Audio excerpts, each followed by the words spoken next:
La educación es un proceso de formación práctica y metodológica. Todo esto inspiró a César Vallejo para que pueda guiar y enseñar a sus alumnos. Paz 2019.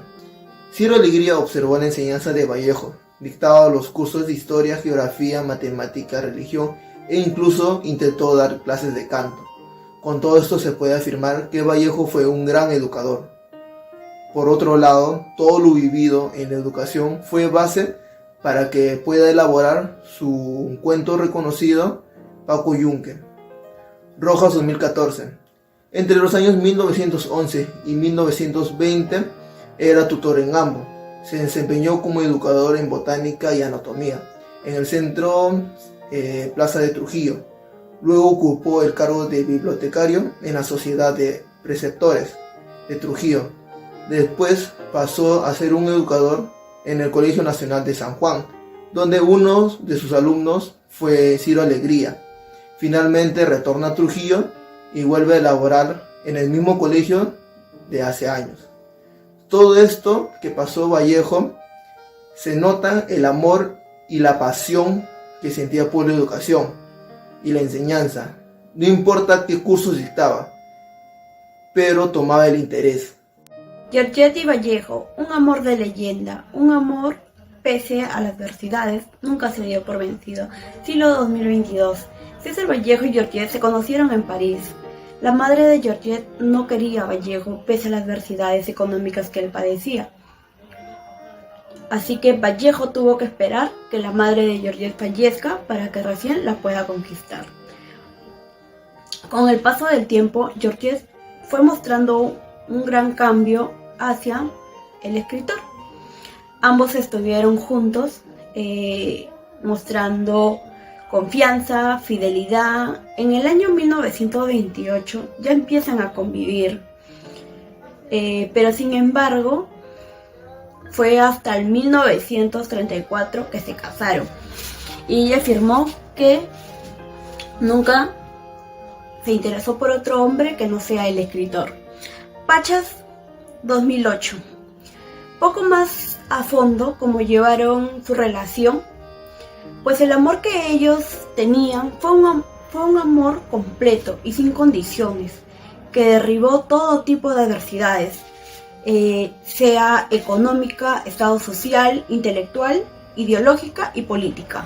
Fue tan grande su amor que incluso Georgette hizo todo que estuviera a su disposición para apoyar a su esposo en cada proyecto que tenía. Así que Vallejo tuvo que esperar que la madre de Georgette fallezca para que recién la pueda conquistar.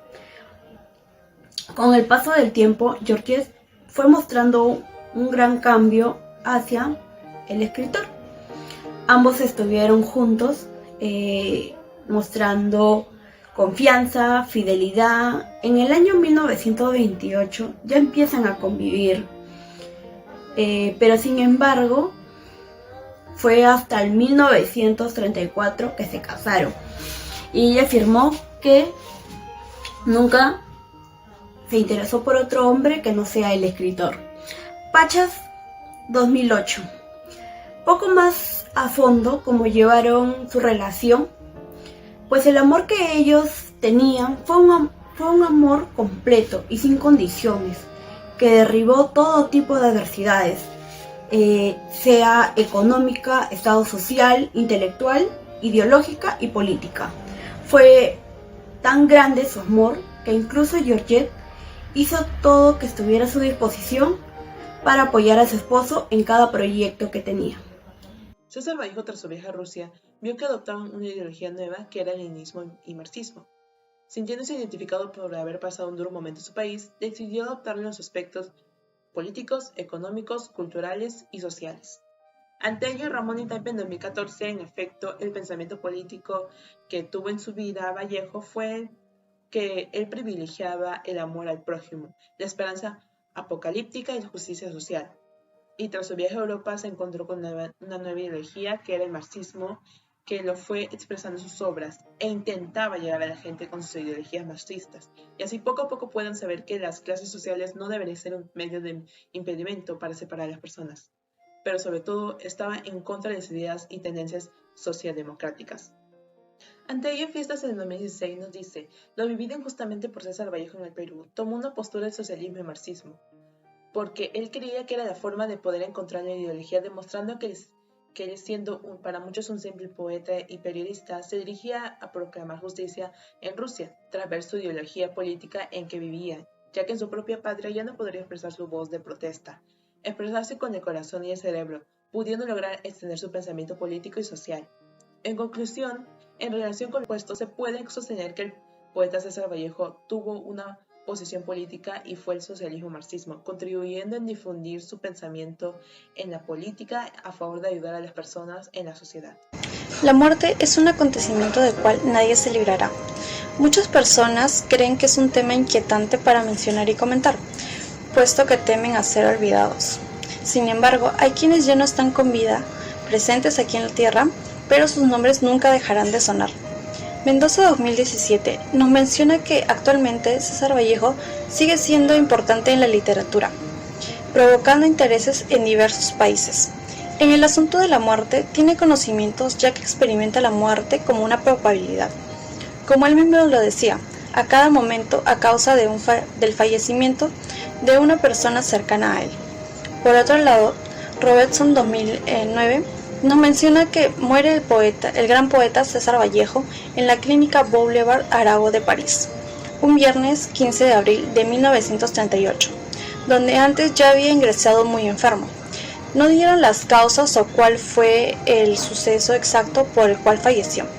Finalmente podemos decir que César Vallejo fue y seguirá siendo uno de los mejores poetas de nuestro país, quien en cada una de sus obras nos deja enseñanzas de vida y mensajes a través de los valores que éstas nos transmiten. Hoy en día, para que una persona sea un emprendedor con éxito, es fundamental su espíritu innovador, las nuevas soluciones que tenga para crear y sobre todo el liderazgo que deba poseer para que tanto su empresa como sus colaboradores funcionen de una manera correcta. Según Alcaraz 2017, nos menciona que un emprendedor es una persona que busca destacar en el área en el que se desempeña. Asimismo, una persona que emprende en un sector privado llega a ser un emprendedor interno. Pero si una persona llega a emprender en una empresa que es un sector netamente de él, llega a ser un emprendedor externo. Asimismo, Conte 2019 nos menciona que el emprendedor tiene como objetivo principal mantener el negocio en orden, tanto económico como socialmente, teniendo como enfoque principal la realización de la visión que tiene para el negocio. Esto se logrará gracias a las capacidades innovadoras que deberá de poseer. Una persona emprendedora muestra diferentes capacidades. Tiene la virtud de poder organizar y administrar recursos necesarios para así lograr sus objetivos. A continuación, mencionaré las actitudes que posee una persona emprendedora. Torralba en el año 2019 mencionó que la actitud se encuentra en cualquier lugar y en diferentes maneras. Por lo tanto, en el momento de querer emprender un negocio, la persona muestra ciertas actitudes. Muestra 5 aspectos, tales como la autoeficacia, la percepción, la resiliencia, la motivación y el sentido crítico. Por otro lado, Mora en el año 2011 nos dice que la actitud de un emprendedor es un proceder estable de poder administrar recursos para la actividad que se desea emprender. Asimismo, señaló que un elemento de la actitud se relaciona con el cognitivo, es decir, una conducta que varía por causa de elementos tales como los ambientales, sociales y emocionales. En conclusión, podemos decir que una persona emprendedora, lo que le impulsa a seguir adelante, ya sea con poca o mucha experiencia, son sus actitudes emprendedoras, en lo que podemos concluir que entre sus principales características sobresale la motivación. El emprendimiento cultural. La persona emprendedora debe tener demasiadas capacidades para poder lograr su objetivo. Acosta 2014. Estamos hablando de la cultura, de inicio a la gente que adquirió valores significativos desarrollando las habilidades y talentos para mejorar la calidad de vida y enseñar a las personas las actividades que contribuyan al desarrollo integral. Martínez 2008. Establecer el negocio directamente y obtener la capacidad necesaria para lograr este objetivo. Se trata de crear un estado de vida que potencie las habilidades como la creatividad, la innovación, permitiendo la creación de una obra a la que se identifique el valor positivamente ese tipo de actividades. El objetivo que queremos lograr es que la persona pueda utilizar y desarrollar su potencial productivo en diferentes cadenas de industria cultural. En el Perú hayamos muchos emprendedores, ya que el emprendimiento es uno de los trabajos más comunes en nuestro país. Pero al tratarse de ser un factor de ingreso económico creativo, se debe tener ciertas habilidades como el ser innovador, talentoso y creativo. Y según Oliva, en el año 2018, en la página 442, refiere que un emprendedor hace un papel céntrico en la economía creativa. No solo son creadores de proyectos comerciales, sino también son emprendedores en el panorama cultural. Eso hace que también se dé oportunidad de trabajo a muchas personas que son de especialidad de creación artística y administrativa. Asimismo, el autor Barrionuevo et al. En el año 2020, en la página 40 y 50, confirma que el emprendimiento cultural se basa en las diversas costumbres de un grupo de personas, que luego el emprendedor creativo manifiesta en su negocio. Por lo tanto, dará un incremento notorio en la economía de él y de la sociedad, pero que siempre esté la esencia creativa en su emprendimiento, con el objetivo de demostrar al público los diversos valores culturales. Además, para ellos es muy importante en estos tiempos que vuelva a levantarse el emprendimiento cultural, ya que en el año 2020, debido a la pandemia, muchos emprendedores de la cultura tuvieron que cerrar sus negocios, pero ahora es el momento de que ellos demuestren su creatividad, innovación y versatilidad con orgullo y pasión a diversas culturas, de sus diversas culturas a sus clientes. Hay personas que no saben cuál es la definición exacta del teatro, o algunos que desconocen acerca sobre ello, o hasta algunos piensan que el teatro solo es un pasatiempo interpretado por personas sin ningún fin. Según Trancón 2004, el teatro es un hecho social que se distingue de los demás hechos sociales, ya que ocupa un lugar propio y distinto dentro del sistema social, institucional y simbólico. Esto significa que no solo es un hecho físico, ya que tiene un material específico, es algo real, es una actividad llevada a cabo por personas en un tiempo específico y un espacio concreto, sino también que es una realidad simbólica. Pérez 2006.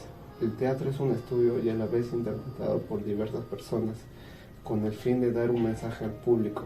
Nos pueden trasladar a diversos lugares mediante la interpretación y mediante la comunicación, lo cual por ello nos previene de problemas de la ciencia, ya que en ella podemos disminuir las teorías y fórmulas, sino que el teatro es para poder transmitir libertad mediante el escenario. David Nin, en 1981, citado Aldana en 2003, nos dice: vemos muchos avances en el teatro moderno gracias al uso de la tecnología en sus escenarios y a los directores por los temas modernos, que tocan en sus obras teatrales temas relevantes para el público porque hablan sobre temas modernos, a veces temas de la sociedad que llaman la atención tanto como los temas y géneros, caracterizaciones de los personajes, vestimenta, entre otros. Balsalobre en 2001 nos dice: actualmente los teatros modernos son uno de los factores por los cuales los actores se desenvuelven bien en cuanto a su público, ya que en el teatro moderno cuenta con implementaciones necesarias para que el elenco del teatro, ya sea en la escenografía, iluminación o música de fondo, gracias a la tecnología que ayuda a dar la vida a la obra del teatro, para que el público se entretenga y entusiasme en la historia. Gracias a la electricidad y tecnología, hoy en día los actores pueden tener una gran escenografía, desenvolviéndose aún más en cuanto a la música de dramatización, efectos visuales, música de fondo, entre otros. El teatro peruano es una expresión cultural la cual se da a conocer costumbres y tradiciones donde se difunden en un escenario. Minedo 2018. La primera obra rescatada se llama Ollantay, drama inspirado en una leyenda incaica. Felipe Pardo y Aliaga y Manuel Asensio Segura son representantes del costumbrismo limeño en el siglo XIX. Unos años más adelante apareció Leonidas Yerobín, autor icónico de la salsa roja, obra costumbrista. En la mitad del siglo XX se crearon escuelas y teatros en Lima, afiliadas a importantes universidades como Universidad Nacional Mayor San Marcos, Universidad de la Católica y otros más.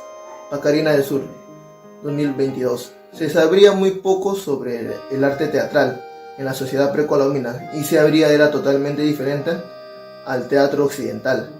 El teatro peruano es totalmente religioso, sin embargo se conocen dos fragmentos escénicos en quechua.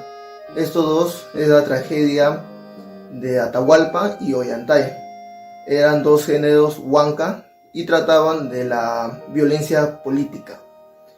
De esta forma se puede concluir que el teatro peruano sufrió muchos cambios, ya que pasó por tiempos que surgieron varios acontecimientos importantes, pero se supo mantener gracias a los importantes actores contemporáneos que se supieron adaptar.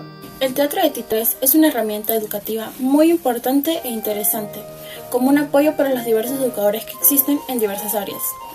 Este ayuda en el desarrollo cognitivo de las personas oyentes, ayuda también a la comprensión de un tema en específico.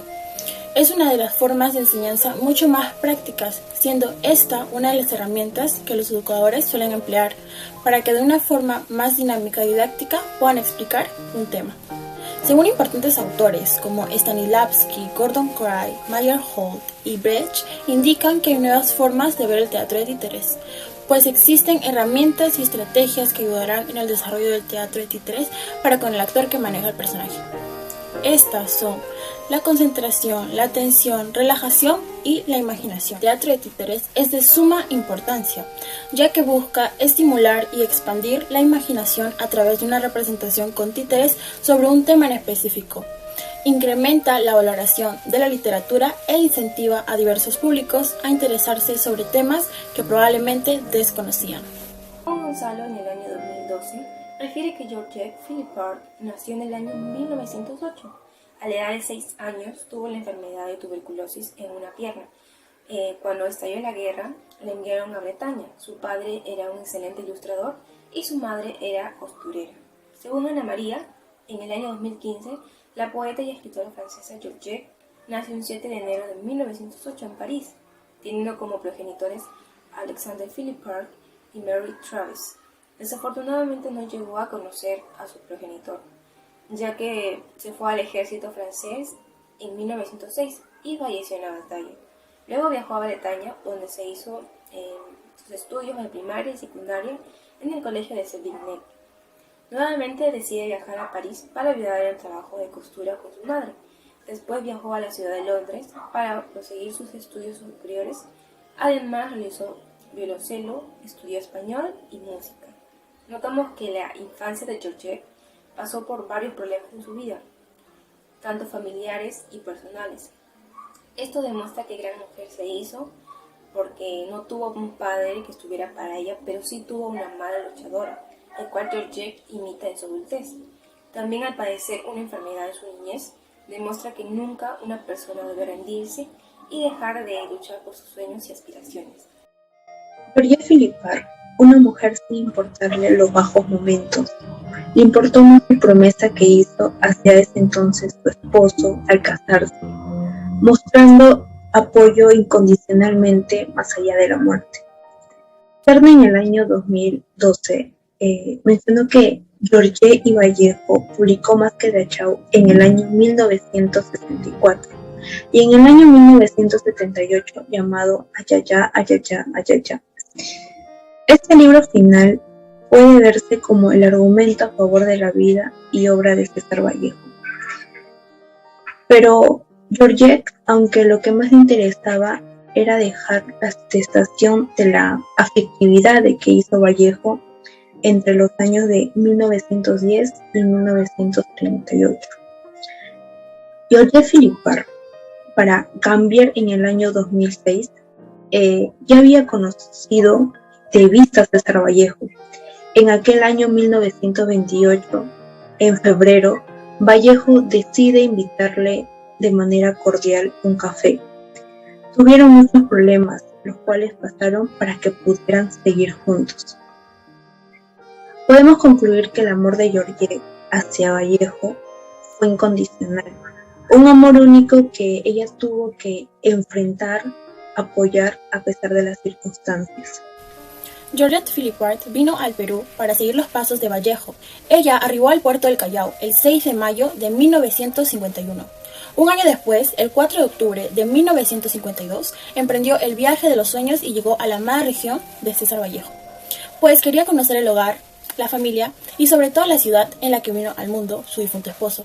En septiembre de 1952, don Oswaldo y Georgette viajaron a Santiago de Chuco. Durante su viaje, Georgette mostró mucha curiosidad por querer conocer aquel lugar donde creció Vallejo. En el norte fue interrogada por el Diario de la Nación y por las emisoras locales, reuniéndose también con José Eulogio Garrido y Héctor Centurión Vallejo. De Trujillo a Santiago de Chuco, Georgette recibió diversos homenajes folclóricos organizados en la casa de don Pablo Alcántara. Don Oswaldo fue una de las personas que estuvieron con ella constantemente apoyándola e incluso acompañándola a conocer Trujillo. También se encargó de que durante su estancia ésta se sienta segura y apoyada no solamente por él, sino también por parte de su familia. Fue así como es que Georgette Philippart cumple la última voluntad de su esposo, que era viajar a Lima, donde empieza a hacer respetar las obras de su difunto marido. Influyó bastante y tuvo una gran importancia en la vida del autor de Trilce, ya que siempre estuvo con él en sus momentos difíciles, a pesar de que la pobre de Georgette quedó viuda a los 30 años. Georgette, la gran esposa de un autor mundial, vivía en Perú sola en un apartamento en sus últimos días de vejez. Siempre tenía compañía de sus recuerdos y de unos gatos que la visitaban. Bayón 2008. Los últimos días de Georgette fue en la clínica Mason, la cual era una sociedad de beneficencia que fue brindada hasta los últimos días de su vida. Es ahí donde solía recibir visitas del embajador, con quien tuvo varias experiencias con dicha persona. El 4 de diciembre de 1984 es el último día de vida de Georgette, teniendo 76 años. Fue enterrada en la planicie. Tal vez su deseo fue descansar en una tarde parisiana, la cual tendría una visión de que la vida no sea tan difícil. Hart 2013. En 1969, Georgette cayó de las escaleras terriblemente de su departamento, donde sufrió un derrame cerebral y quedó parcialmente paralizada. El 14 de febrero de 1979 fue internada en la clínica Mason. En 1989, Georgette donó algunas pertenencias de Vallejo a la Biblioteca Católica de Perú. También donó algunas cosas al lugar Clínica San Juan de Dios, donde Georgette había realizado algunos testamentos donde dejaba algunos textos a algunas personas. El 4 de diciembre de 1984, a las 5:30 de la mañana, Georgette muere de un infarto en la clínica Mason de San Pedro de Lima. Tenía 76 años y su velorio fue en el hogar Clínica San Juan de Dios, donde niños y médicos la acompañaron hasta los últimos días de su vida.